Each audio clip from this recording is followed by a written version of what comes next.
We have so much in common there. We are monotheistic. We are against communism.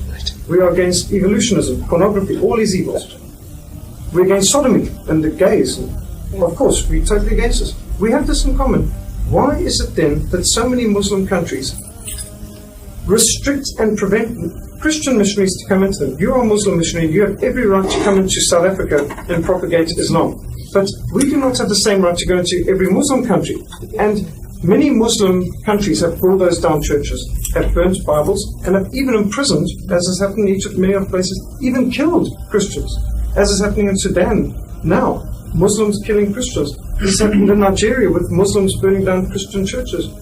How do you explain this, if we are so close? You see, you look at the history of Islam. The Muslims went and ruled Spain for 800 years, a Christian nation. The Muslims ruled there for 800 years. Now, if they use any of the tactics that you are describing now, they were masters of Egypt. For 1,400 years, they are the masters of Egypt, the Muslims. And there are still 15 million Egyptian Christians in that country. 15 million. Do you know that? Egyptian Christians, 15 million. Right. So if there was this type of things, a policy, eliminate the Christians, force Islam down their throat, if you don't accept Islam, they'll chop off your head. There would not have been a single Christian left in Spain after 800 years.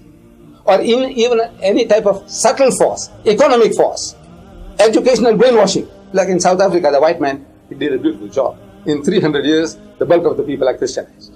They didn't use the gun. They said, now look, you Zulu, you accept Jesus Christ, others will shoot you. No, they didn't do that. They educated them, they preached to them, and they accepted it.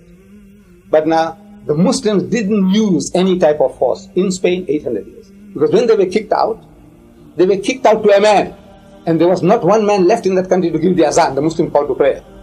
Why? Because they didn't use any type of force. Then the Muslims ruled India for 1,000 years. 1,000 years the Muslim ruled India. After 1,000 years of Muslim rule, eventually when partition takes place, the Muslim gets 1/4, the Hindu gets 3/4. Why? We didn't do the job. We didn't do what you are alleging. Then which Muslim soldier went to Indonesia?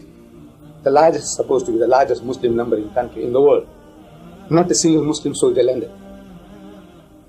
Then Malaysia, not a single Muslim soldier landed there. Mozambique, 60% of Mozambique today is Muslim. Did you know that? After 500 years of Portuguese rule, 60% of Mozambique is still Muslim. And not a single Muslim soldier landed there. So there was no kind of force that was being applied. Now if you blame, some Muslim country will not give you that freedom. To us it is treason. You see, in Saudi Arabia, they said this Bible is banned. The Bible is banned. Individually you take it, they don't interfere. But to go and propagate the book, they will not allow it. Because they say that in the Bible there are things they are not befitting. What you said about pornography, that we are together. Pornography. This book happens to be a pornography of the highest order. Not the highest order, there's no pictures. No, look, no pictures.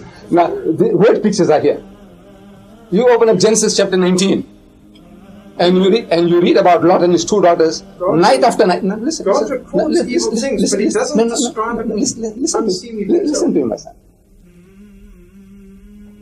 Lot, he committed incest with his daughters night after night, and he made them pregnant. Both of his daughters were pregnant by the father.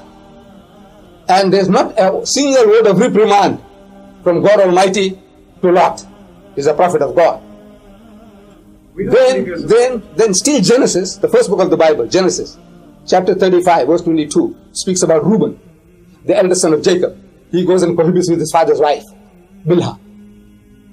Remember reading that? We know this. No. No. You see, now this is now what I say. What the moral of that? Father cohabiting with his daughters was a moral. Son cohabiting with his mother was a moral. Then you read further Genesis chapter 38. It speaks about Judah, the father of the Jewish race. He went and cohabits with his daughter-in-law Tamar by the roadside, and he makes her pregnant, and she begets twins, Fares and Zara. Who become? This is not the message of the Bible. I'm just you see. No, I'm talking from the Arab point of view that this is pornography. Is this the reason why Saudi Arabia doesn't? Right. This is all pornography.